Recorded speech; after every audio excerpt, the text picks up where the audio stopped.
দেখেন chicken fritter ভিতরের অংশটা কেমন হয়েছে। স্টাইলে চিকেন ফ্রাই করার জন্য আমি এখানে প্রিপারেশন নিচ্ছি।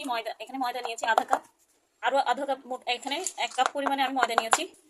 এখানে চালের গুঁড়ি নিয়েছি 1 টেবিল চামচ পরিমাণে, আর দিয়ে নিচ্ছি এখানে গোলমরিচ পরিমাণ মতো। এখানে 1 টেবিল চামচ থেকে একটু কম আছে, লবণ দিয়ে দিয়েছি আমি। এখানে আরও কর্নফ্লাওয়ার দিয়ে দিচ্ছি আমি 1 টেবিল চামচ।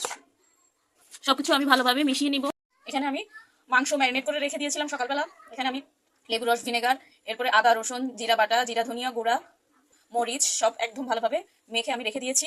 এখন এগুলো আমি চালের গুঁড়ির মধ্যে কোট করে নেব। এভাবে করে ভালোভাবে চালের গুঁড়িতে কোট করে নেব। ঠান্ডা পানিতে এভাবে 1 সেকেন্ড ডিপ করে নিয়ে আবার এটাকে তুলে ফেলবো। এভাবে করে আমি বাকিগুলো করে ফেলবো। এখন আমি চিকেনটাকে ফ্রাই করে নিচ্ছি। এই যে হয়ে গেল আমার KFC স্টাইল চিকেন ফ্রাই।